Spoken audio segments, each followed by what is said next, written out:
ठीक है, चलो शुरू करते हैं फिर। इज़ हादी हेयर और not? He is not.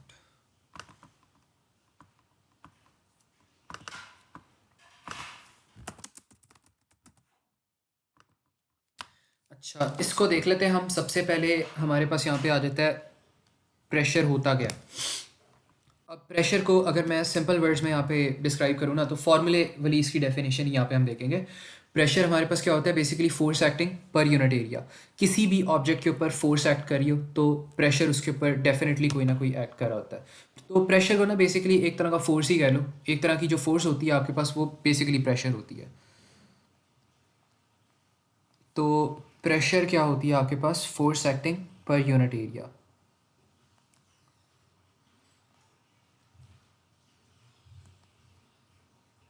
Force acting per unit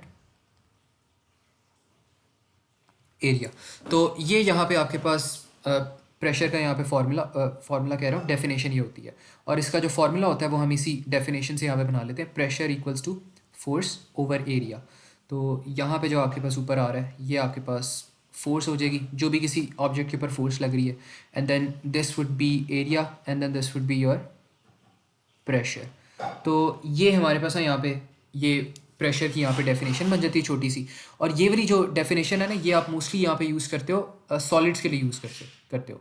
तो this is mostly use for solids. तो आपके पास आपके जो सिलेबस है ना उसके अंदर दो डेफिनेशन हैं, फार्मूलेज हैं। एक pressure equal to force over area, and then the next one is rho g h. वो जो रो जी एच वाला होता है वो आप लिक्विड के लिए यूज़ करते हैं, बिकॉज लिक्विड की कुछ डेंसिटी भी होती है जो कि आपने कंसिडरेशन में लानी होती है। तो ये बस आपके पास है यहाँ पे प्रेशर इन सॉलिड्स की आपके पास डेफिनेशन थी, और इसका यहाँ पे फार्मूला था। बाकी इसका एक एसआई यूनिट भी होता है, वो भी हम देख लेते हैं। एसआई यूनिट इसका हमारे पास क्या होता है। एसआई यूनिट वैसे खुद से भी हम कैलकुलेट कर सकते हैं। खुद से अगर हम कैलकुलेट करें, फोर्स हमारे पास क्या होता है, M A which is k g m s minus two over area. हमारे पास क्या होता है, मीटर स्क्वायर होता है। इसको मीटर स्क्वायर को ऊपर लेके जाएंगे तो हमारे पास यहाँ पे आ जाएगा answer m minus one s minus two. ये बेसिकली इसके एसआई यूनिट्स होते हैं। या आप इसको ये कह दो, या इसके ये यूनिट्स कर दो, या इसके पैस्कल यूनिट्स कर दो, तो वो भी सेम चीज़ है। I would recommend pascals. Pascals P A से आप लोग रिप्रेजेंट करते हो। ये वाली जो यहाँ पे मैंने चीज़ की थी ना, ये ए लेवल्स में आप लोग सीखोगे। ये अभी इसको यहाँ पे समझने की कोशिश ना करो, ये मैंने अभी यहाँ पे लिख दी। अच्छा, इसके बाद आपके पास आ जाता है प्रेशर इन लिक्विड्स आ जाता है। अब जो प्रेशर इन लिक्विड्स वाला कॉन्सेप्ट है ना, ये आपके पास मेजर कॉन्सेप्ट है। ये वाले जो प्रेशर इन सॉलिड्स वाले क्वेश्चन है ना, ये तो आपके पास आराम से हो ही जाते हैं, इसमें कुछ ऐसा मसले बच्चों को नहीं आते। लेकिन जो प्रेशर इन लिक्विड्स होता है ना, इनमें बच्चों को बहुत ज़्यादा ट्रबल आती है, और ये भी ट्रबल आनी नहीं चाहिए। बस दो कॉन्सेप्ट्स हैं छोटे छोटे से, as long as you remember those you will be good to go. अच्छा, बल्कि इससे भी पहले एक और चीज़ मैं यहाँ पे समझा देता हूँ आप लोगों को। एक मिनट। यहाँ पे ना हमने प्रेशर का रिलेशन को भी हमने थोड़ा सा स्टडी करना है। अब जो आपके पास रिलेशन आ रहा होता है ना इनका, वो आपके पास बेसिकली रिलेशन होता है P इक्वल्स टू। अच्छा, अब जो फोर्स होती है ना आपके पास, फोर्स आपके पास कांस्टेंट होती है। अगर फोर्स आपके पास कांस्टेंट आ रही है ना, तो इसको आप इग्नोर कर सकते हो। तो यहाँ पे मैं लिखता हूँ pressure equals to force over area, और इसको मैं कह देता हूँ जो फोर्स आपके पास आ रही है ना, ये आपके पास क्या आ रही है, कांस्टेंट आ रही है। और अगर फोर्स आपके पास कांस्टेंट होगी है ना, तो आप यहाँ पे एक रिलेशन डिराइव कर सकते हो, और आप यहाँ पे कह सकते हो कि जो आपके पास प्रेशर है ना, वो डायरेक्टली नहीं, इनडायरेक्टली बल्कि होगा, it is proportional to one over area.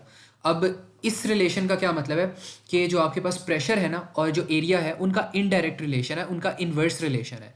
Inverse relation आपके पास तभी आता है जब आपके पास इस तरह करके वन ओवर करके कोई भी एक्स करके चीज़ आ रही है। वन ओवर एरिया हो सकता है, वन ओवर एनर्जी हो सकता है, वन ओवर पावर हो सकता है, इट कुड बी एनीथिंग। तो इस तरह करके जब भी आपके पास रिलेशन आए ना, तो वो इन्वर्स रिलेशन होता है। और इन्वर्स रिलेशन का मतलब है कि एक चीज़ अगर इंक्रीज़ करती है तो दूसरी डिक्रीज़ करती है, एक चीज़ इंक्रीज़ करती है तो दूसरी डिक्रीज़ करती है, ये होता है। तो इसका मतलब है अगर प्रेशर को आप इंक्रीज़ करोगे ना, तो एरिया डिक्रीज़ हो जाएगा। और इसी तरह अगर आप लेट से यहाँ पे एरिया को इंक्रीज़ करते हो, तो आपके पास जो प्रेशर है वो क्या हो जाएगा, वो डिक्रीज़ कर जाएगा। जाहिर सी बात है, अब अगर आपने एरिया की वैल्यू इंक्रीज़ कर दी, तो वन ओवर आपके पास डिनोमिनेटर की वैल्यू एकदम से इंक्रीज़ हो जाएगी, और आपके पास जो टोटल ये इक्वेशन है वन ओवर एरिया की, उसकी वैल्यू कम हो जाएगी। अब अगर वन ओवर ए की वैल्यू कम होगी, इसका मतलब प्रेशर की भी वैल्यू कम होगी, because one over a is basically equal to pressure. तो ये आपके पास यहाँ पे इन्वर्स रिलेशन होता है।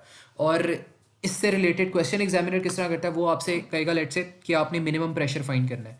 मिनिमम प्रेशर अगर आपने फाइंड करना है तो इसका मतलब है प्रेशर की वैल्यू कम से कम होनी चाहिए, प्रेशर के ऊपर ये डाउनवर्ड ज़ेरो आएगा। तो अगर प्रेशर की वैल्यू कम से कम होनी चाहिए तो एरिया की वैल्यू आप क्या लोगे, ज़्यादा से ज़्यादा लोगे। तो अगर उसने लेट से आपको इस तरह का कोई क्वेश्चन दिया ना, और इस तरह के क्वेश्चन मैं करवाऊंगा अभी अभी आप लोगों को, आपके पास एक क्यूबॉइड है लेट से, ये 2 सेंटीमीटर उसकी लेंथ है, ये अभी क्यूबॉइड मैंने वैसे यहाँ पे सही तरह मैंने बनाया नहीं है, लेकिन लेट से हम एज्यूम करते हैं कि ये जो उसकी लेंथ आ रही है ना, ये लेंथ 2 सेंटीमीटर, ये जो उसकी हाइट आ रही है वो उसकी हाइट आ रही है 1 सेंटीमीटर, ये जो उसकी विड्थ आ रही है 3 सेंटीमीटर। वैसे तो बहुत ज़्यादा रॉन्ग मैंने यहाँ पे कैलकुलेशन कर दी, इसको चलो मैं कहते तो 10 है। तो वो आपसे कहेगा आपके पास ये एक ऑब्जेक्ट है, अब आपने क्या करना है, आपने इसका मिनिमम प्रेशर फाइंड करना है। तो अगर आपके पास 3 डायमेंशन आ जाए ना, तो आपके पास 2 तरह के एरियाज फाइंड करने की आपके पास पॉसिबिलिटी होती है। एक आप कर सकते हो 10 × 1, आपके पास 10 एरिया आ जाएगा। एक आप कर सकते हो 1 × 3, आपके पास 3 एरिया आ जाएगा। और एक आप कर सकते हो 3 × 10, आपके पास 30 एरिया आ जाएगा। तो अगर वो आपसे कहेगा ना कि आपने मिनिमम प्रेशर फाइंड करना है, तो एरिया की वैल्यू आपने सबसे ज़्यादा लेनी है। मतलब दो ऐसी क्वांटिटीज़ चूज़ करो, डायमेंशन चूज़ करो जिससे एरिया की वैल्यू सबसे ज़्यादा है। वो सबसे ज़्यादा कौन सी आएगी, 30 के केस में आएगी। तो अगर 30 वाला प्रेशर लोगे सबसे ज़्यादा, तो आपके पास सबसे मिनिमम प्रेशर आएगा। फिर अगर वो क्वेश्चन कर दे कि सबसे मैक्सिमम प्रेशर फाइंड करना है, तो आपने सबसे मिनिमम एरिया फाइंड करना होगा। मिनिमम एरिया किस में आ रहा है, 1 × 3, तो ये चूज़ कर लोगे। तो इस तरह जो आपकी डायमेंशन है ना, अगर 2 से ज़्यादा डायमेंशन हो तो आपके पास 3 तरह के आंसर आ सकते हैं। फिर आपने मिनिमम प्रेशर कैलकुलेट करना है या मैक्सिमम करना है, तो उसके हिसाब से आपने इसको अरेंज कर लेना है।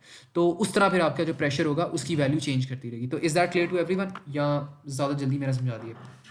अगर कोई यहाँ पे ट्रबल है तो मुझे बताओ। सारा, सफ़ान और मनाल, इज़ दिस क्लियर?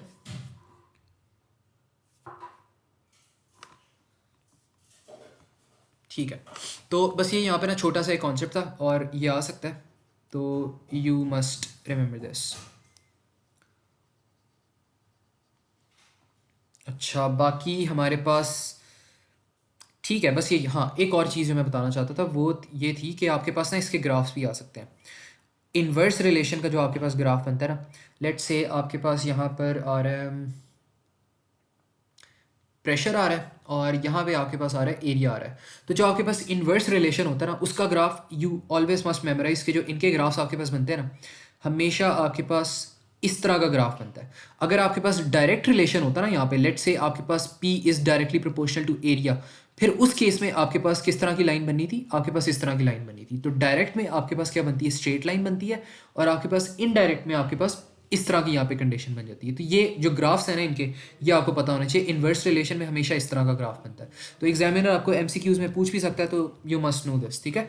तो ये बस छोटे मोटे इसके जो ग्राफ्स हैं वो आपको पता होने चाहिए कि इन्वर्स का किस तरह ग्राफ बनता है आपके पास। फिर क्या कहते हैं, अगर वो पूछ ले आपसे कि डायरेक्ट रिलेशन है उसका ग्राफ किस तरह बनता है। और ये आपके पास लिटरली कोई और भी अगर फॉर्मूला होगा ना, या कोई और भी यहाँ पे क्वांटिटी होगी प्रेशर और एरिया के अलावा, तब भी इसी तरह का ग्राफ बनेगा इन्वर्स के केस में। लेकिन यहाँ पे मैं डायरेक्ट का भी केस यहाँ पे बना देता हूँ कि अगर आपके पास कोई यहाँ पे कन्फ्यूजन हो जाए। इसको मैं कह देता हूँ ये वाई है, इसका मैं कह देता हूँ ये एक्स है, और यहाँ पे आपके पास बन जाएगा एक स्ट्रेट लाइन। ये यहाँ पे है डायरेक्ट रिलेशन है, डायरेक्ट। जो आपके पास y आ रहा है it is directly proportional to x, और यहाँ पे क्या हो रहा है, p is directly proportional to 1/a। तो ये इन्वर्स और डायरेक्ट का आपके पास वो हो गया, डिफरेंस हो गया। अब आता है प्रेशर इन लिक्विड्स आता है। प्रेशर इन लिक्विड्स का आपके पास एक फॉर्मूला सबसे पहले जो कि आप लोगों को पता होना चाहिए, pressure equals to rho g h. तो ये आपके पास क्या है, डेंसिटी है, and then this is what, gravity, which is equal to 9.81 metre per second square, acceleration के यूनिट्स हैं, and then this is your height, और ये आपके पास क्या, प्रेशर है। बाकी इसके यूनिट सेम है, यूनिट्स इसके चेंज नहीं करेंगे, तो वो आप लोगों ने सेम ही लेना है। और अब प्रेशर इन लिक्विड्स में यहाँ पे मसला क्या आता है कि 2 तरह के क्वेश्चंस एग्जामिनर पूछता है। एक तो वो पूछता है प्रेशर इन लिक्विड्स, अगर एग्जामिनर ने आपसे पूछा है ना कि आपने प्रेशर इन लिक्विड्स की सिर्फ बात करनी है, अगर वो सिर्फ प्रेशर इन लिक्विड्स की बात करे तो आपने सिर्फ और सिर्फ ये वाला फॉर्मूला अप्लाई करना है। लेकिन अगर वो आपसे बात कर रहा है कि आपने टोटल प्रेशर कैलकुलेट करना है, तो आपने pressure in liquids plus atmospheric pressure, दोनों प्रेशर्स को आपने कंसिडर करना है। लेकिन इससे पहले हम समझ लेते हैं एटमॉस्फेरिक प्रेशर होता क्या। तो एटमॉस्फेरिक प्रेशर यहाँ पे क्या होता है, बल्कि एटमॉस्फेरिक प्रेशर हमें पहले ही करना चाहिए था। थोड़ा सा इसको ना नीचे कर लेता है।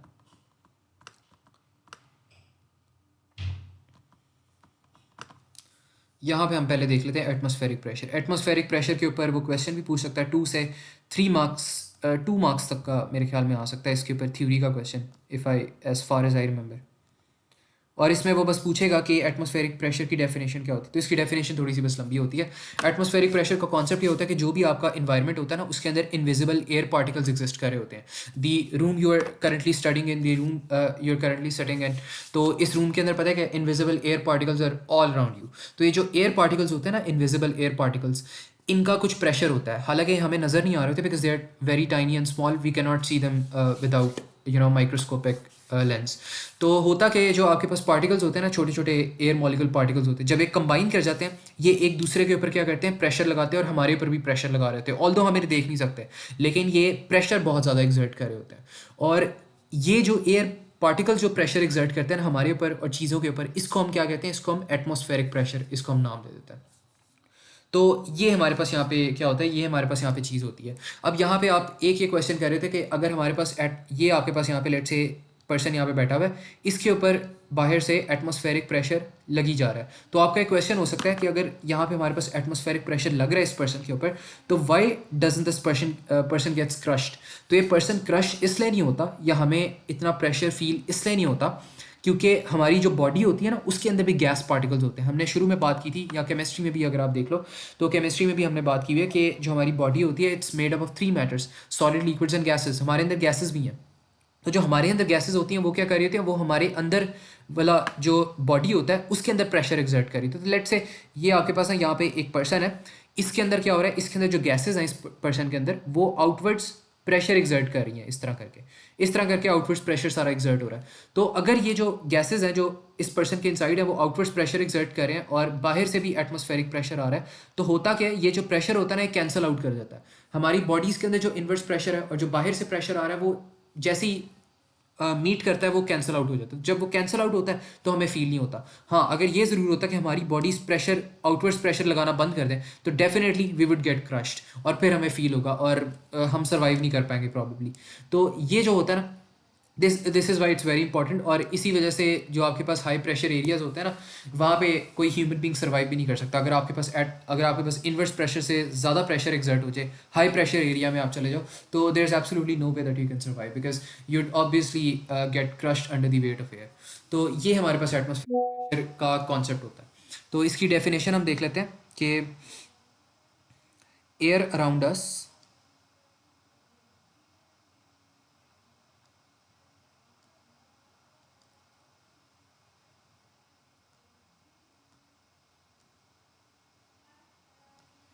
is surrounded by air particles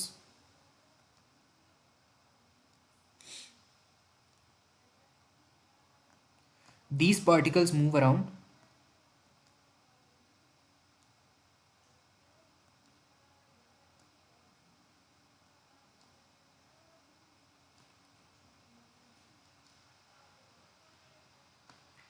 and hit each other,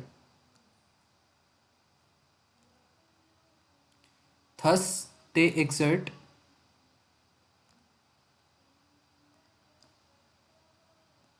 force over one another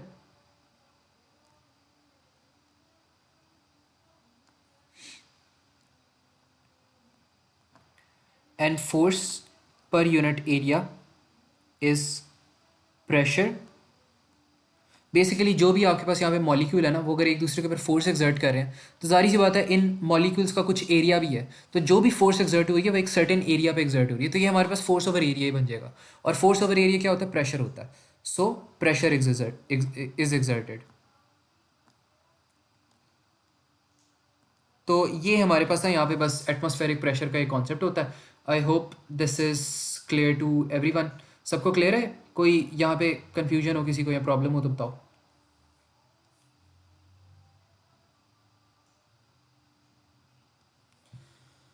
अच्छा, अब एटमॉस्फेरिक प्रेशर की जो वैल्यू होती है ना आपके पास, एक इसकी इस मेरे ख्याल में स्पेसिफिक वैल्यू भी थी जो कि 1000 पास्कल्स थी शायद, मुझे अब सही तरह याद नहीं है, तो इसलिए मैं अभी लिखवाऊंगा नहीं। लेकिन वैसे इसको याद करने के ना इसको याद करना ज़रूरी भी नहीं होता। अक्सर बच्चे क्या करते हैं, अगर उनको ये वैल्यू पता हो तो उनके लिए कुछ एमसीक्यूज आसान ज़रूर हो जाते हैं। तो कुछ लोग वो फिर उस वजह से इनको थोड़ा सी ये हेल्प कर जाती है अगर ये वैल्यू आपको पता हो। लेकिन मैंने आप लोगों को ना इस वैल्यू के बगैर क्वेश्चन सॉल्व करना सिखाना है ताकि आप लोगों को सही तरह क्वेश्चन सॉल्व करने हैं, क्योंकि हो सकता है कुछ क्वेश्चन आ जाए जिसके अंदर ये वाली वैल्यू ना लगे, उसके अंदर आप लोग परेशान हो जाओ। तो yes there are some tricks जिसकी वजह से आप कुछ ये वाले जो क्वेश्चन है आसान बना सकते हो, लेकिन मैंने आपको हार्ड वे से क्वेश्चन समझाने हैं। अब हार्ड वे से इसलिए समझाने बिकॉज अगर आप इजी वे यहाँ पे समझ लोगे और हार्ड वे समझ लोगे तो हो सकता है कुछ जो हार्ड क्वेश्चन आ रहे होंगे उसमें भी आप इजी ट्रिक्स लगाओगे और वो वाली ट्रिक्स हर जगह एप्लीकेबल ना हो। तो यहाँ पे सिर्फ इसलिए नहीं मैं करवा रहा क्योंकि हर जगह एप्लीकेशन इसकी नहीं हो सकती।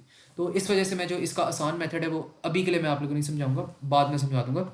अभी के लिए we will do the authentic way जिससे हर क्वेश्चन हो जाएगा, ताकि आप लोग भी कंफ्यूज ना हो और हर क्वेश्चन आपका हो जाए, और जो आगे वाले आप लोग के क्वेश्चन है ना वो भी आसान हो जाएंगे। इससे ए लेवल्स के जो क्वेश्चन है वो भी आप लोग के आसान हो जाएंगे अगर ये वाले आप लोग ही क्वेश्चन करने आ जाएंगे, इसकी प्रैक्टिस थोड़ी सी पड़ जाएगी। तो एक इसका ना क्वेश्चन था वो हम अभी करेंगे, अभी एक मुश्किल सा क्वेश्चन था बहुत, वो हम करेंगे। लेकिन पहले हम देख लेते हैं pressure in liquids plus total pressure. तो दो हमारे पास ना यहाँ पे कॉन्सेप्ट आता है। एक हमारे पास आता है प्रेशर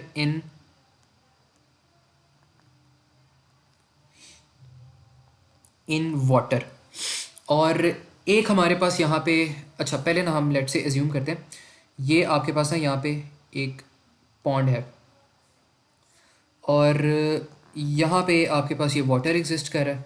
यहाँ पे ये वाला जो पार्ट आ रहा है ना,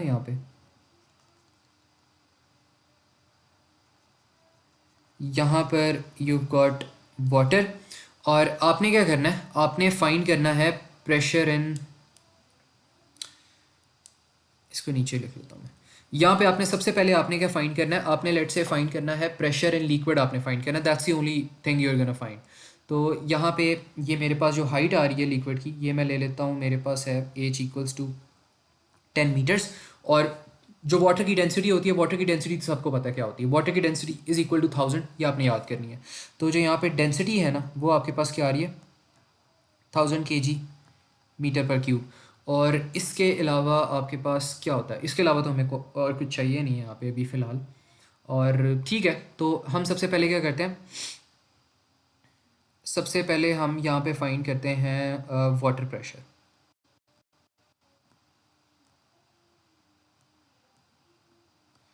तो वाटर प्रेशर के लिए मैंने आपको पहले भी बताया था कि वाटर प्रेशर में आपने सिर्फ क्या करना है, आपने सिर्फ फार्मूला अप्लाई करना है, दैट्स इट।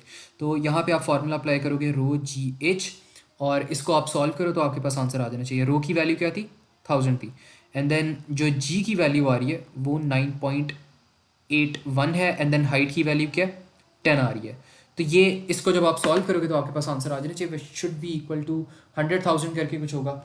इसको मैं एक्यूरेट कैलकुलेशन कर लेता हूँ इसकी, इसका आपके पास आंसर आ जाएगा 98100 पैस्कल्स। तो ये आपके पास यहाँ पे इसका वाटर प्रेशर हो जाएगा। तो इसमें मैं एक नोट में साइड पे बस लिख लेता हूँ, ओनली दी फार्मूला आपने यूज़ करना है। फिर अगर लेट से अब यहाँ पे ट्रबल हमारे पास तब आती है जब वो आपसे कहता है कि टोटल प्रेशर आपने फाइंड करना है। टोटल प्रेशर में अब आपके पास क्या होता है, टोटल प्रेशर में जो आपके पास फॉर्मूला होता है वो चेंज कर देता है। आपके पास आता है rho g h water pressure plus atmospheric pressure. अब एटमॉस्फेरिक प्रेशर यहाँ पे क्यों आया है ये हम देख लेते हैं। अब ये जो यहाँ पे आपके पास ये चीज़ यहाँ पे एग्जिस्ट करी ना, जो पॉन्ड आपके पास एग्जिस्ट करी, ये ओपन एयर में पॉन्ड एग्जिस्ट कर रहा है। अब होता क्या है कि ऊपर से हमारे पास जो एयर है ना, एयर का भी हमारे पास यहाँ से कोई ना कोई प्रेशर लग रहा होगा। ऊपर से जो एयर है ना हमारे पास, एयर ऊपर से हमारे पास इस तरह इसके ऊपर प्रेशर एग्जर्ट कर रही है, और ये वाला जो हमारे पास प्रेशर है, इस प्रेशर को हमने क्या नाम दे दिया, इस प्रेशर को हमने नाम दिया atmospheric pressure, which is known as AP।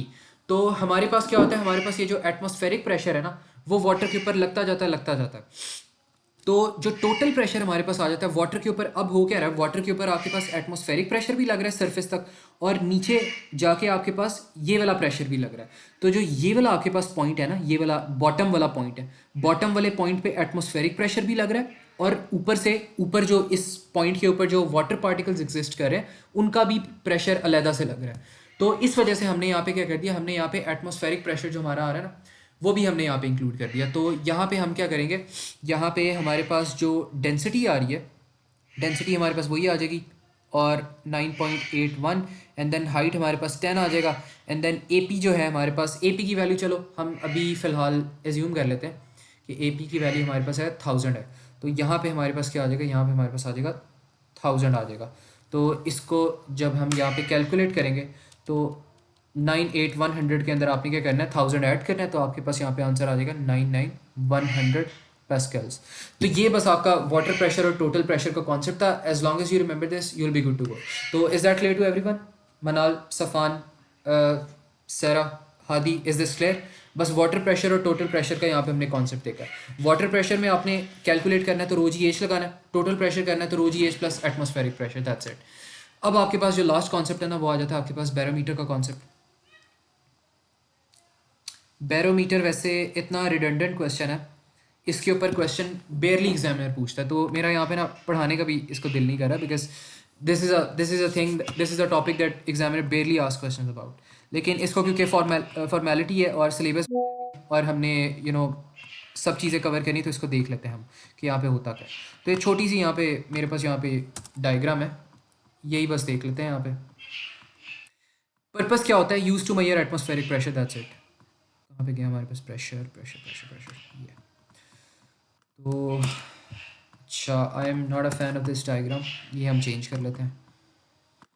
अच्छा, इसके ना मैं आपको 2-3 MCQs ही करवाऊंगा, जो कि बल्कि 2-3 ही ज़्यादा करवा दूंगा। मुझे ऐसे ऐसे क्वेश्चन मुझे पता है जो कि बहुत ज़्यादा टफ क्वेश्चन है, वो अगर आप लोग कर लोगे ना तो आप लोग का ये कॉन्सेप्ट आराम से हो जाएगा।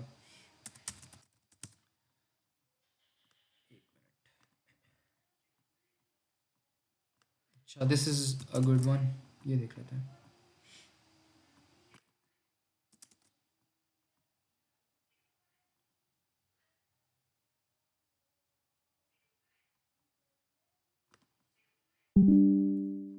अच्छा, ये हमारे पास यहाँ पे एक बैरोमीटर की डायग्राम है। अब इसका पर्पस क्या है, यहाँ पे use to measure atmospheric pressure.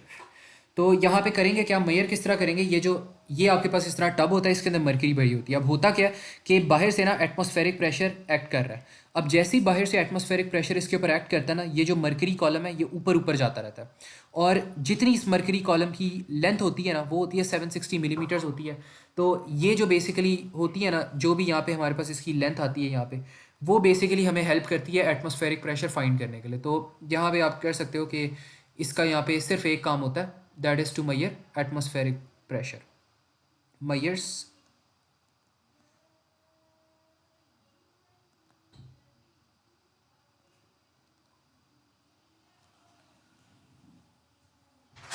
Atmospheric pressure. तो ये बस इसका यहाँ पे काम होता है। और ऊपर जो इसका यहाँ पे वो होता है वो वैक्यूम होता है। क्वेश्चंस इसके किस तरह आते हैं, इतने क्वेश्चंस खास नहीं आते। वो बस कहता है which length is use to measure atmospheric pressure. तो आपको पता होनी चाहिए कि ये वाली जो लेंथ है ना, यहाँ से लेके यहाँ तक, ये वाली लेंथ मेजर करती है एटमॉस्फेरिक प्रेशर। आपको वो MCQs दे देगा, किसी MCQ में उसने यहाँ से लेके यहाँ तक लेंथ बनाई होगी, किसी MCQ में उसने लेट से यहाँ से लेके यहाँ तक लेंथ बनाई होगी। तो गलत लेंथ उसने बनाई होगी, आपने एक्यूरेट लेंथ चूज़ करनी होगी जो कि यहाँ से लेकर यहाँ तक है। तो ये डायग्राम देख लो and you will be good to go, that's it. तो ये आप लोग का था बस चैप्टर प्रेशर का। इसके अलावा इसके अंदर कुछ ऐसा सच है नहीं। बाकी मेरे पास कुछ यहाँ पे बहुत अच्छे अच्छे क्वेश्चंस पड़े हैं, वो मैं आप लोगों को करवा देता हूँ। अच्छा, ये जो क्वेश्चंस मैं आप करवाने लगा ना, आप लोगों को टफ होंगे थोड़े से क्वेश्चंस, शायद आप लोगों को टफ लगे, तो घबराना नहीं है। और जहाँ पर भी प्रॉब्लम आए ना मुझे बता देना, लेकिन इन क्वेश्चंस में डेवलप कर लो अपना कॉन्सेप्ट, आप लोग का ये आराम से निकल जाएगा, कोई इसमें ट्रबल नहीं आएगी। अब आई रिमेंबर, एक मिनट, एक क्वेश्चन था, let me just find it, अगर मुझे मिलता। उस क्वेश्चन में मेरी एक पूरी भी क्लास लगी थी, मेरी 40 मिनट्स पूरे लगे थे उस पर।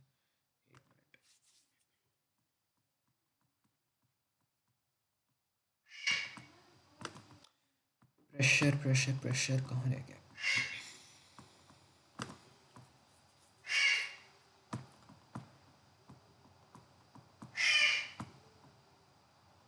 अच्छा, इसके बाद हम प्रॉबेबली डिफॉर्मेशन और सर्कुलर मोशन देखेंगे नेक्स्ट क्लास के अंदर। तो इसके जो पास्ट पेपर्स और असाइनमेंट्स हैं ना, वो टाइम से करते रहो ताकि आप लोग को प्रॉब्लम ना हो एंड में। अच्छा, ये वाला क्वेश्चन है, ये बहुत अच्छा क्वेश्चन है, this is like my favourite question. जब भी मैं प्रेशर पढ़ाता हूँ तो ये वाला क्वेश्चन ज़रूर करवाता हूँ, और अगर ये वाला क्वेश्चन बच्चे को समझ आ जाए ना तो उनको पूरा प्रेशर समझ आ जाता है, फिर उनको कोई इतना मसला नहीं होता क्वेश्चन करने में, because this is the hardest question that you can probably get. और इस क्वेश्चन पे मैंने एक फ़िज़िकल क्लास के अंदर मैंने पूरे 40 से ज़्यादा मिनट्स लगाए थे, और तब भी बच्चों को थोड़ी सी प्रॉब्लम हो रही थी समझने में, क्योंकि बहुत मुश्किल क्वेश्चन था। इसमें देख लेते हैं, होपफुली हमें ज़्यादा जल्दी समझ आ जाएगा, क्योंकि यहाँ पे बच्चे कम है तो आप लोगों को अच्छी अंडरस्टैंडिंग हो जाएगी, आई होप। अच्छा, यहाँ पे अब वो कह रहा है water of depth 10 metres exert a pressure equal to atmospheric pressure. अभी इसको बस पढ़ना है। An air bubble rises to the surface of a lake which is 20 metres deep. When the bubble reaches the surface its volume is 6 centimetre cube. What is the volume of the air bubble at the bottom of the lake.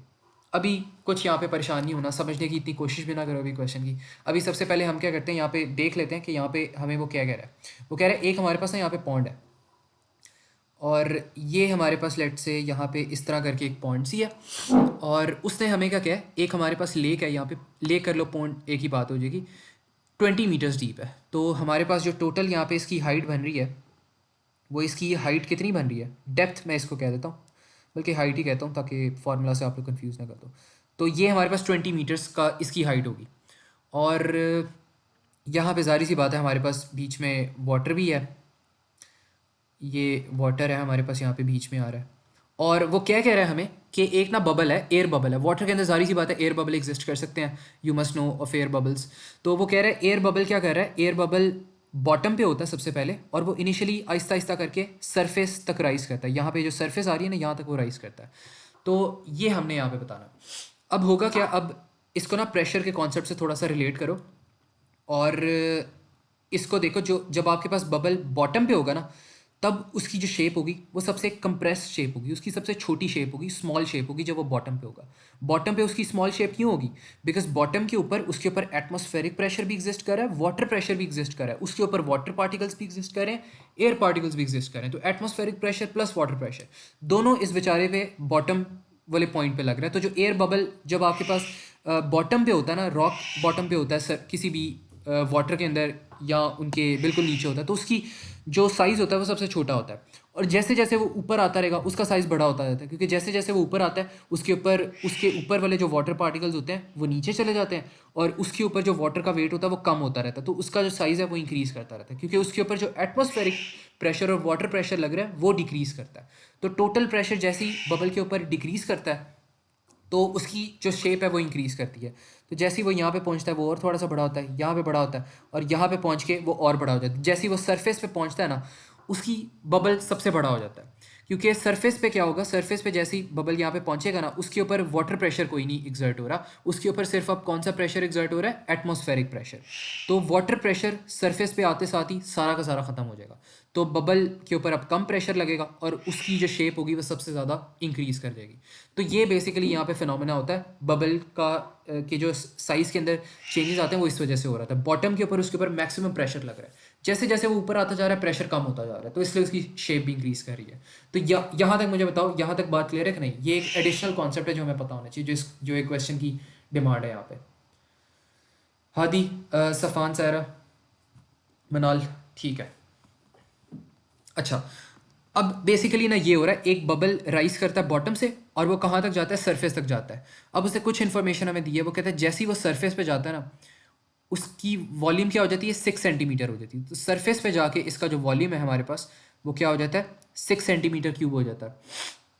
और अच्छा, और अब वो हमें कह रहा है, अब उसने हमें ना एक एग्जामिनर यहाँ पे जो सबसे बड़ी यहाँ पे उसने ट्रिक यहाँ पे हमारे साथ प्ले किया ना, उसने ये कहा कि water pressure of depth 10 metres exerts a pressure equal to atmospheric pressure. उसने एटमॉस्फेरिक प्रेशर की वैल्यू नहीं आपको बताई, बस उसने बताया कि जब वाटर की डेप्थ 10 मीटर्स होगी ना, उस पे 10 मीटर्स पे जितना प्रेशर लग रहा होगा ना, वो वाला प्रेशर एटमॉस्फेरिक प्रेशर की इक्वल टू होगा। तो the thing is he hasn't told us about atmospheric pressure, लेकिन उसने हमें ये बता दिया कि 10 मीटर्स की डेप्थ पे हमारे पास प्रेशर किसके इक्वल टू आ रहा है, एटमॉस्फेरिक प्रेशर के इक्वल टू आ रहा है। तो हम यहाँ पे कह देंगे कि जब हमारे पास इसको मैं किसी और से यूज़ करता हूँ पेन से, जब हमारे पास जो लेंथ यहाँ पे आ रही है ना हाइट की, वो 20 मीटर्स की आ रही है, तो हमारे पास यहाँ पे प्रेशर कितना एक्ट हो रहा है, एटमॉस्फेरिक प्रेशर के, मतलब जो ये वाला आपके पास पॉइंट आ रहा है ना, ये वाला पॉइंट जो आपके पास आ रहा है, ये वाला जो यहाँ पे ये वाला जो पॉइंट आ रहा है, इस पॉइंट पे आपके पास जो प्रेशर एग्जिस्ट हो रहा है वो किसके इक्वल टू हो रहा है, एटमॉस्फेरिक प्रेशर के इक्वल टू प्रेशर एग्जर्ट हो रहा है। तो ये बस यहाँ पे आपने ये जो चीज़ है ना ये याद करनी है, इससे हमारे पास एटमॉस्फेरिक प्रेशर की वैल्यू आ सकती है। अच्छा, अब ना एक और भी यहाँ पे एक फार्मूला था जो कि इस क्वेश्चन के अंदर हमने यूज़ करना है, वो जो कि आपके पास होता है बॉयल्स लॉ का फार्मूला होता है। और ये जो आपके पास टोटल फार्मूला होता है इसको मैं यहाँ पे लिखवा देता हूँ। ये आपके पास होता है P1 V1 equals to P2 V2, pressure and volume before, pressure and volume after. तो यहाँ पे आपके पास वॉल्यूम इक्वल्स टू 6 सेंटीमीटर है। और अच्छा, इनिशियल जर्नी आपके पास स्टार्ट कहाँ से हो रहा है, बॉटम से स्टार्ट हो रहा है। बॉटम पे उसने हमें V की वैल्यू नहीं बताई, लेकिन बॉटम पे हमें प्रेशर की वैल्यू भी नहीं बताई। तो बॉटम वाली जो प्रेशर की वैल्यू वो P1 हो जाएगी, यहाँ पे V1 हो जाएगी, इसको मैं कह देता हूँ V2। और यहाँ पे जो प्रेशर की वैल्यू आ रही है, जो भी प्रेशर इसके ऊपर लग रहा है यहाँ पे, उसको मैं कहता हूँ वो P2 है। अब यहाँ पे बॉटम पे देखो, बॉटम पे हमें वॉल्यूम हमने फाइंड करना है, तो ये तो हमने फाइंड करना है, इसको V1 ही ले लेंगे। लेकिन बॉटम पे हमारे पास प्रेशर किसके इक्वल टू लग रहा है, हमारे पास water pressure plus atmospheric pressure आ रहा है, जिस तरह मैंने ऊपर आपको बताया था। यहाँ पे बॉटम पे टोटल प्रेशर एक्ट कर रहा है और टॉप पे सिर्फ आपके पास एटमॉस्फेरिक प्रेशर है। तो जो टॉप वाला प्रेशर होगा वो सिर्फ इक्वल्स टू AP होगा। तो यहाँ तक बताओ, यहाँ तक सारी नॉलेज अब्जॉर्ब हुई है without getting it confused? Is it clear to everyone?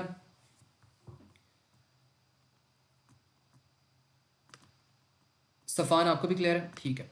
अच्छा, तो यहाँ तक हमारे पास हो गया। अब हमने क्या करना है, हमने यही वाला फॉर्मूला लगाना है, P1 V1 equals to P2 and then V2। तो यहाँ पे हमारे पास प्रेशर की भी हमें वैल्यू पता लगी,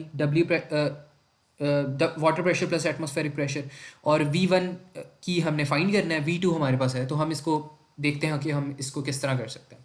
अच्छा, तो सबसे पहले ना हम यहाँ पे प्लेस कर लेते हैं वैल्यूज़, फिर हम देखते हैं वाटर प्रेशर और एटमॉस्फेरिक प्रेशर हमने किस तरह कैलकुलेट करना है। ये हमारे पास पहले आ जाएगा, फिर हमारे पास V1 की वैल्यू एज इट इज़ यहाँ पर आ जाएगी, और P2 की जो वैल्यू है हमारे पास, वो हमारे पास हो जाएगी एटमॉस्फेरिक प्रेशर। एंड देन जो V2 की वैल्यू है हमारे पास, वो हमारे पास क्या है, 6 सेंटीमीटर है। अब द रियल क्वेश्चन लाइज कि हमने यहाँ पे वाटर प्रेशर की वैल्यू करनी है, how would we do that? तो इसको भी करने का आसान तरीका यही है, बस आपने फार्मूला अप्लाई करना है। वाटर प्रेशर आपके पास कितना होगा, टोटल प्रेशर आपके पास होगा, बल्कि इसमें ना एक मिनट, इसको थोड़ी सी यहाँ पे चेंज करता हूँ मैं इसको। यहाँ से इसकी जो हाइट है ना, ये हमारे पास वाटर की उसने हाइट बताई है, वाटर की उसने डेप्थ बताई थी। तो ये वाली जो हाइट है ना, ये हमारे पास वो वाली हाइट आ रही होगी, क्या कहते हैं, 20 मीटर्स की होगी। तो हाइट जो होगी ना, डेप्थ उसने हमें बताया था, वाटर की डेप्थ 20 मीटर्स है, तो वाटर तक ही एग्जिस्ट करेगी। मैंने ऊपर ले गया था थोड़ा सा उसको, मैं इसको एयर की तरफ भी ले गया था, स्काई की तरफ ले गया था, तो वो थोड़ी सी गलत हो जाएगी। तो डेप्थ हमारे पास सिर्फ वाटर तक एग्जिस्ट करेगी, तो ये हमारे पास 20 मीटर्स होगी। तो जो सबसे पहले हमने यहाँ पे फॉर्मूला लगाना है ρgh। रो की वैल्यू हमारे पास क्या होगी, 1000 होगी। वाटर की आपके पास डेंसिटी ये होती है। फिर आपके पास आएगा G 9.81। जी को अभी ना आप इसी तरह ही कर लो, और इसको रो ले लो, इसको आप कह दो कि ये आपके पास है G, इसको G एज इट इज़ अभी ले लो। अब ये कैंसिल आउट हो जाएंगे, इसलिए मैं इसकी वैल्यू नहीं लिख रहा। फिर आपके पास H आ जाएगा। H की वैल्यू आपके पास क्या आ रही है, H की वैल्यू आपके पास यहाँ पर आ रही है 20, तो इसको 20 ले लो यहाँ पे। और फिर यहाँ पे आपके पास आ जाएगा एटमॉस्फेरिक प्रेशर। एटमॉस्फेरिक प्रेशर आपके पास क्या होगा, एटमॉस्फेरिक प्रेशर की वैल्यू उसने नहीं बताई, लेकिन उससे बताया जब वाटर प्रेशर आपका 10 मीटर्स पे एक्ट कर रहा होता है ना, तो जो 10 मीटर्स पे जितना वाटर प्रेशर आपके ऊपर एक्ट कर रहा है ना, उतना ही वाटर प्रेशर आपके पास एटमॉस्फेरिक प्रेशर के इक्वल होगा। तो इसमें भी वाटर प्रेशर वाला फार्मूला लगा लो, ρgh। और इसको भी बल्कि ना अभी 1000 की जगह इसको रो ही लिख लो, क्योंकि रो भी आपके पास एंड में कैंसिल आउट हो जाए ना, मैं बताता हूँ किस तरह होगा। तो यहाँ पर भी अभी इसको रो लिख लो, क्योंकि यहाँ पे 1000 सबकी वैल्यू सेम है, वो एंड पे भी हम कर सकते हैं। और यहाँ पे इसकी वैल्यू 10 हो जाएगी, तो ये आपके पास एटमॉस्फेरिक प्रेशर के इक्वल टू हो जाएगा। और यहाँ पे भी दोबारा से वही वाला फार्मूला लगा लो, rho and then G and then 10, क्योंकि उससे क्या, जब भी 10 मीटर्स की डेप्थ होती है वाटर की, उसके ऊपर जो प्रेशर एक्ट करता है ना, वो एटमॉस्फेरिक प्रेशर के इक्वल टू होता है। तो यहाँ पे इसको सॉल्व करो, ये आपके पास आ जाएगा 20 ρg प्लस 10 ρg, तो ये हो जाएगा 30 ρg इक्वल्स टू आपके पास यहाँ पे हो जाएगा 60 ρg। अब यहाँ पे मैंने ρg की वैल्यूज़ आपको इसलिए नहीं कैलकुलेट करवाई, क्योंकि मैंने रियलाइज़ कर लिया था कि यहाँ पे भी ρg आएगा, यहाँ पे भी ρg आएगा, दोनों कैंसिल आउट हो जाएंगे। और यहाँ पे बल्कि एक चीज़ मैं भूल गया, यहाँ पे V1 आ रहा था आपके पास, ये V1 आ रहा था, तो यहाँ पे आपके पास साथ V1 भी आएगा। तो V1 की वैल्यू आपके पास हो जाएगी 60/30 which is equal to 3 centimetre cube. तो बॉटम पे जाके उसकी कितनी यहाँ पे वैल्यू आ रही थी वॉल्यूम की, 3 सेंटीमीटर क्यूब आ रही थी, कम वैल्यू थी। और जैसे ही वो ऊपर गया उसकी वैल्यू 6 सेंटीमीटर क्यूब करके इंक्रीज होगी। तो is that clear to everyone? सबको समझ आया ये चीज़ कि नहीं आया? नहीं आया तो लेट मी नो। मनोल, सफ़ान, सारा, इज़ दैट क्लियर?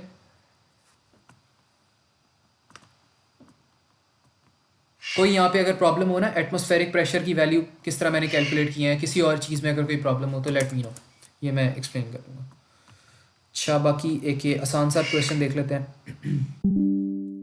अच्छा, इसमें वो क्या कह रहे हैं, eight which point is the pressure the highest. तो जो प्रेशर होता है हमारे पास फॉर्मूला पे डिपेंड करता है। फॉर्मूला देखते हैं क्या होता है, rho g H. Same liquid है तो मतलब आपके पास जो रो है वो तो सेम होगी, फिर आपके पास जो जी होगी वो भी सेम होगी, क्योंकि एक ही प्लानट पे पड़े हैं तो जी की वैल्यू भी सेम है। तो किस पे अल्टीमेटली डिपेंड कर रहा है आपके पास प्रेशर? हाइट पे डिपेंड कर रहा है। हाइट सबसे ज़्यादा किसकी ज़्यादा है?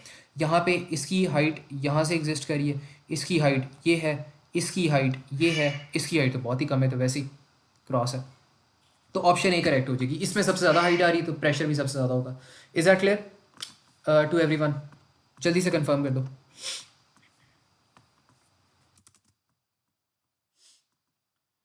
अच्छा, अब एक और क्वेश्चन है, इसको भी देख लेते हैं। अच्छा, इस क्वेश्चन में क्या हो रहा है, इस क्वेश्चन में ग्राफ दिया हुआ है प्रेशर अगेंस्ट वॉल्यूम का। वो कह रहा है what is the volume of the gas when the pressure is 25 kilo pascals. वो कह रहा है जब प्रेशर 25 किलो पैस्कल्स होता है ना, तब आपने वॉल्यूम बताना तब क्या वॉल्यूम आ रहा है। तो इसको हम या तो हम इसको एक्सटेंड कर सकते हैं। एक्सटेंड करने से बेहतर आप P1 V1 वाला फॉर्मूला लगाओ यहाँ पे सीधा सीधा। P1 V1 equals to P2 V2। तो यहाँ पे आप इसमें से कोई सा भी पॉइंट ले लो, आपने P1 V1 की वैल्यूज़ लेनी है और P2 V2 की वैल्यू लेनी है। P2 की वैल्यू इसको कंसिडर कर लो, P1 V1 की कोई भी वैल्यू ले लो। या तो आप ये वाला पॉइंट ले सकते हो, ये वाला वॉल्यूम और ये वाला प्रेशर, या तो आप ये वाला पॉइंट ले सकते हो, इट डिपेंड्स ऑन यू। या आप इसके बीच में भी ले सकते हो, लेकिन अगर बीच में लोगे तो वो फिर थोड़ी सी यू नो थोड़ा सा डम्ब होगा, क्योंकि अगर बीच में आप ले लोगे तो यहाँ से आपको रीडिंग्स कैलकुलेट करने में थोड़ी सी प्रॉब्लम होगी। ये वाली जो रीडिंग्स है ये आपको रियल नंबर्स में, होल नंबर्स में उसने ऑलरेडी आपको दिया हुआ है। तो यहाँ पे पहला पॉइंट मैं ले लेता हूँ 100 और 10। वॉल्यूम मेरे पास जो V1 आ रहा है वो 10 आ रहा है, और जो प्रेशर मेरे पास आ रहा है वो कितना आ रहा है, 100 किलो पैस्कल्स आ रहा है। इसको मैं इक्वल टू कर देता हूँ 25 के। और V2 मैंने फाइंड करना है। उससे क्या V2 फाइंड करो जब प्रेशर 2 आपके पास 25 है।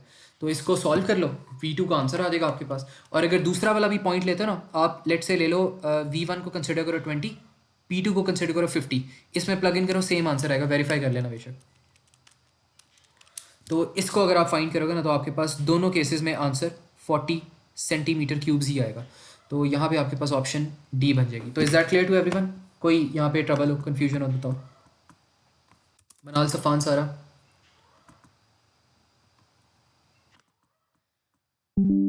ठीक है।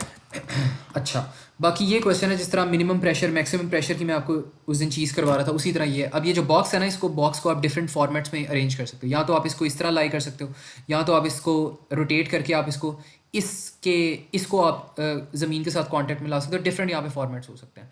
तो अगर मिनिमम प्रेशर आपने फाइंड करना है तो वही वाली बात आ गई, pressure equals to force over area.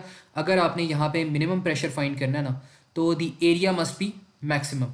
तो यहाँ पे आपने अगर प्रेशर मिनिमम फाइंड करना है तो फोर्स तो आपके पास सेम है, 900 न्यूटन्स उसका वेट है। और एरिया आपके पास मैक्सिमम किस तरह आएगा, सबसे मैक्स डायमेंशन ले लो, 0.4 इंटू 0.5, तो आपके पास मैक्स एरिया आ जाएगा। तो ये अगर आप करोगे तो मेरे ख्याल में इसका आंसर 4500 आता था, as far as I remember. हाँ, 4500 ही आ रहा है, याद ही हो गया मुझे आंसर भी, 4500 पैस्कल्स। तो ये इसका आंसर आ जाएगा यहाँ पे, ऑप्शन बी होगी। Is that clear to everyone? कोई यहाँ पे क्वेश्चन हो, सवाल हो?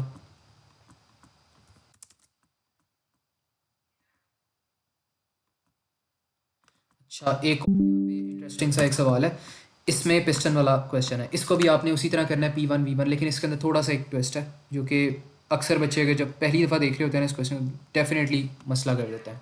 तो यहाँ पे उसने कह दिया कि इनिशियली ओरिजिनल पोजीशन पिस्टन की ये है जब आपके पास लेंथ 20 सेंटीमीटर आ रही है और प्रेशर इनिशियल कितना आ रहा है, P आ रहा है। तो जो इनिशियल प्रेशर है वो मैं कह देता हूँ यहाँ पे P है।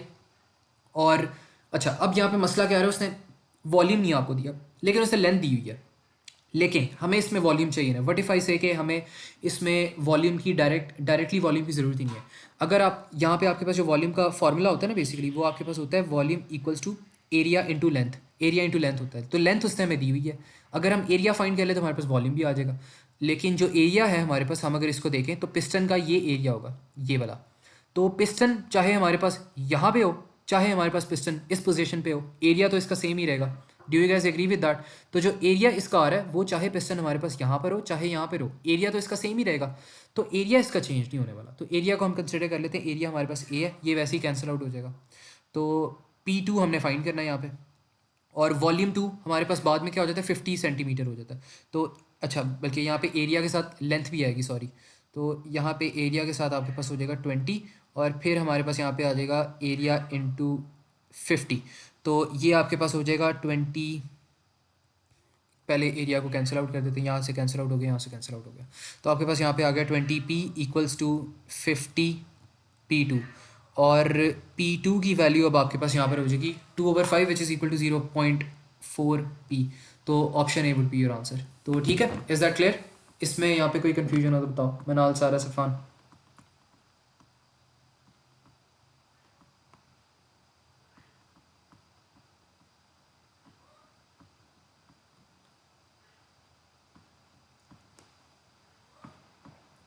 अच्छा, अब ये हमारे पास एक और यहाँ पे एक छोटा सा क्वेश्चन है, इसको देख लेते हैं। ग्राफ वाला क्वेश्चन है, ये भी पता होना चाहिए। अच्छा, यहाँ पे वो क्या कह रहा है, which graph shows the total external pressure acting on the submarine at different depths below the surface of water. Total की उसने बात की है, तो यहाँ पे वाटर प्रेशर भी आएगा प्लस एटमॉस्फेरिक प्रेशर भी आएगा। अच्छा, अगर उसने खाली, अच्छा यहाँ पे हमारे पास कौन सा ग्राफ हो जाएगा, हमने प्रेशर और डेप्थ से रिलेटेड है। तो प्रेशर का फॉर्मूला हमारे पास क्या होता है, रो जी एच लिक्विड्स में। तो ये हमारे पास बन जाएगा रो जी एच। यहाँ पे सेम लिक्विड है, जारी सी बात है, सेम पॉन्ड है आपके पास, तो डेंसिटी भी सेम होगी, जी भी सेम होगा। तो बेसिकली आपके पास रिलेशन बन रहा है डायरेक्ट रिलेशन, कि जो प्रेशर है आपके पास वो आपके पास हाइट के साथ डायरेक्टली प्रोपोर्शनल है। तो आपके पास स्ट्रेट लाइन बनेगी, स्ट्रेट लाइन अब आपके पास बी में बन रही है, डी में बन रही है। ऑप्शन ए तो कैंसिल हो गया, ऑप्शन सी भी कैंसिल हो गया, ए डी रह गया। अब इसमें से अगर आपके पास यहाँ पे टोटल प्रेशर है ना, तो आपने ऑप्शन बी चूज करनी है, और हमने टोटल प्रेशर करना है। टोटल प्रेशर क्यों? बिकॉज यहाँ पे छोटा सा एटमॉस्फेरिक प्रेशर भी पहले एग्जिस्ट कर रहा होगा, और फिर आपके पास यहाँ से लेके यहाँ तक आपके पास वाटर प्रेशर भी एग्जिस्ट कर रहा होगा। लेकिन यहाँ पे क्या हो रहा है, यहाँ पे यहाँ से लेके आपके पास यहाँ तक सिर्फ वाटर प्रेशर एग्जिस्ट कर रहा है। तो this would be wrong. Only आपके पास एप्लीकेबल होगा ओनली इफ वाटर प्रेशर आस्ट। तो is this clear to everyone? सबको समझ आ गई कि इसमें ऑप्शन बी किस तरह होगी?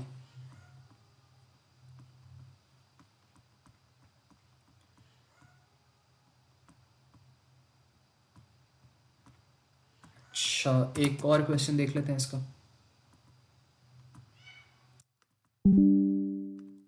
अच्छा, इसमें उसने क्या किया है, टू वेजल्स आपके पास हैं, सेम लेवल है उनका, मतलब हाइट उनकी सेम है, हाइट उनकी सेम है, और वो कह रहे थे area of the base is less than that of area में। उसने बताया, हमने फार्मूला पढ़ा था प्रेशर लिक्विड्स का, फार्मूला क्या होता है, रो जी एच। अब जारी सी बात है सेम लिक्विड्स है, तो ये भी सेम है, सेम प्लानट है, ये भी सेम है। जारी सी बात है, ये तो हो नहीं सकता कि ये बेचारा मार्स पे पड़ा हुआ है, टी आपके पास अर्थ पे पड़ा है, और हाइट भी सेम है। तो सब कुछ अगर सेम है तो प्रेशर भी सेम है। तो यहाँ पे ऑप्शन डी बन रहा है, the pressure on the base of S is the same as the pressure on base of T. It's a no brainer कि आपके पास प्रेशर सेम होगा। तो इज दैट क्लियर?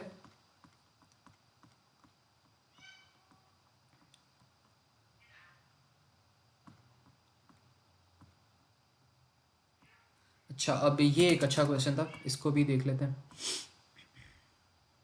इस पे भी मेरे ख्याल में मैंने टाइम लगाया था समझाने में बच्चों को।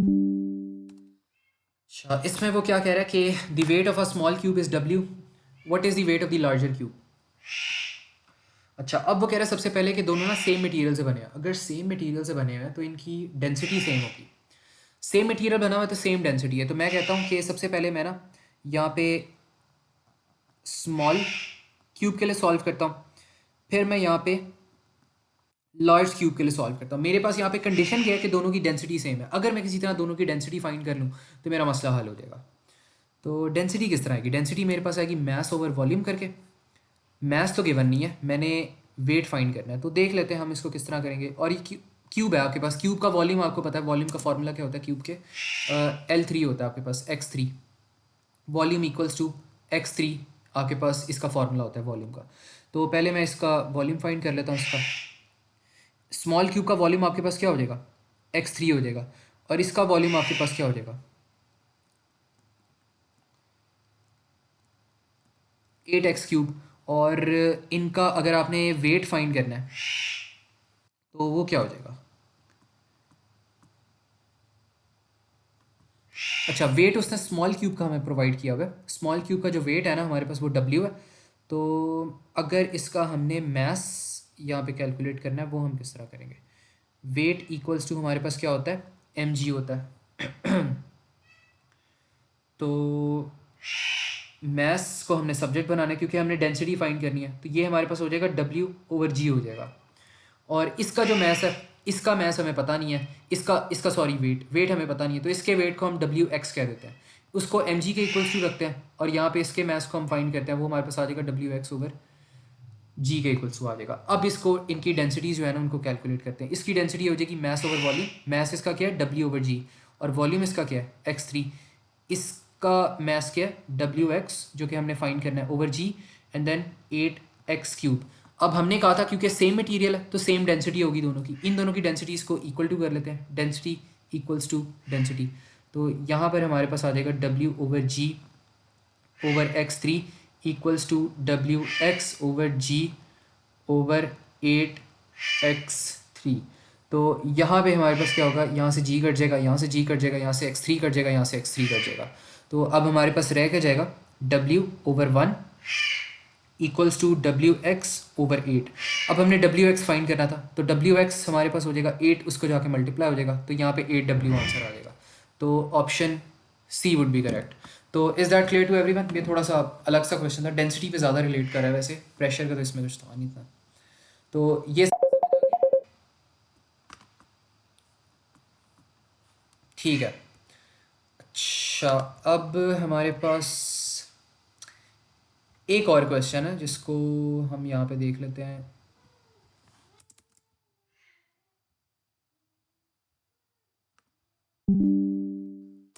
अच्छा, यहाँ पे वो क्या कह रहा है, एक गार्डन टेबल है जिसका टोटल वेट 40 न्यूटन्स है, और इसका टॉप सरफेस क्या है, टॉप सरफेस का एरिया 2 मीटर्स है। It is raining and the rain produces a pressure of 4 on the table. तो हमने टोटल प्रेशर, हमने फोर्स फाइंड करना है, force exerted by the table on the ground. तो हमारे पास टेबल का जो वेट है वो 40 न्यूटन्स आ रहा है, और जो टॉप सरफेस का एरिया आ रहा है वो 2 आ रहा है। तो इसको हम देख लेते हैं। It is raining and the rain produces a total pressure of 4 metre per second on the table. अच्छा, ये हमारे पास यहाँ पे टेबल है, और इसका जो टोटल हमारे पास यहाँ पे ऊपर जो सरफेस आ रहा है वो हमारे पास आ रहा है 2 मीटर क्यूब, 2 मीटर स्क्वायर का आ रहा है, सॉरी एरिया इसका ये आ रहा है, area equals to 2 metre square.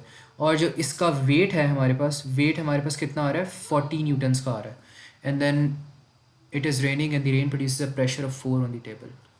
अच्छा, तो हम कर क्या सकते हैं यहाँ पे कि हम, एक तो रेन हमारे पास प्रेशर एक्सर्ट कर रहा है, एक तो टेबल हमारे पास ग्राउंड के ऊपर प्रेशर एक्सर्ट कर रहा है। तो जो ग्राउंड के ऊपर हमारे पास प्रेशर यहाँ पे एक्सर्ट हो रहा है ना, उसके ऊपर table pressure plus rain pressure exert हो रहा है। तो हम फाइंड कर लेते हैं यहाँ पे टेबल का प्रेशर कितना आ रहा है। टेबल प्रेशर हमारे पास आएगा फोर्स ओवर एरिया, ये सॉलिड्स की बात हो रही है, तो यहाँ पे हो जाएगा फोर्स ओवर एरिया। फोर्स जो होगा हमारे पास वो हो जाएगा 40 न्यूटन्स, एंड देन एरिया हमारे पास क्या होगा, 2 होगा। तो यहाँ पे एरिया जो हमारा टोटल प्रेशर जो आ रहा है वो क्या आ गया, 20 पैस्कल्स आ गया। अब हमने टोटल प्रेशर यहाँ पे फाइंड करना है, टोटल प्रेशर। तो वो क्या हो जाएगा आप लोग के पास, 24 हो जाएगा, 20 + 4 इक्वल्स टू 24, बल्कि अच्छा ठीक है, टोटल प्रेशर ये आ गया। अब हमने क्या फ़ाइंड करना है, हमने फोर्स फाइंड करनी है। तो इसको आई थिंक हमने फिर इस टोटल प्रेशर को हमें इस वाले फॉर्मूले में दोबारा अप्लाई करना पड़ेगा शायद, आई थिंक इस तरह होगा। देखते हैं इसको, प्रेशर इनटू एरिया इज, बल्कि एक मिनट, यहाँ पे कुछ गड़बड़ हो रही है। 40 न्यूटन्स का ये वाला हमारे पास आ रहा है, और अच्छा ठीक है, बल्कि ये ना थोड़ा सा यहाँ पे गलत हो गया। एक मिनट। टेबल प्रेशर ना हमें यहाँ पे कैलकुलेट करने की ज़रूरत नहीं, ये तो हमारी रिक्वायरमेंट है ही नहीं, हमने सिर्फ फोर्स कैलकुलेट करनी है। तो एक जो हमारे पास यहाँ पे फोर्स आ रही है ना 40 न्यूटन्स की फोर्स आ रही है प्लस रेन की फोर्स आ रही होगी, तो हमने ये करना है, मैं प्रेशर को यहाँ पे गलती से मैंने कर दिया, तो 40 न्यूटन्स प्लस रेन की फोर्स हमने कैलकुलेट करनी है। तो रेन भी जारी सी बात है 2 मीटर पर सेकंड स्क्वायर के एरिया के ऊपर हिट कर रहा है, तो अगर रेन क्या हमने फोर्स फाइंड करना है ना, तो हम इस तरह कर लेते हैं pressure equals to force over area. तो ये हमारे पास आ जाएगा एफ इक्वल्स टू प्रेशर हमारे पास यहाँ पे क्या आ रहा है, प्रेशर उसने बताया हुआ है 4 आ रहा है, और एरिया हमारे पास कितना आ रहा है 4, तो ये 16 न्यूटन्स हो जाएगा, रेन फोर्स हो जाएगा। तो यहाँ पे हमारे पास क्या हो गया, ये 16 न्यूटन्स आ गया, तो 40 plus 16 newtons is equals to, एक मिनट, 40 प्लस 16, ये भी गलत आ रहा है, 40 प्लस 16, एक minute, garden tables weight 40 newtons and has,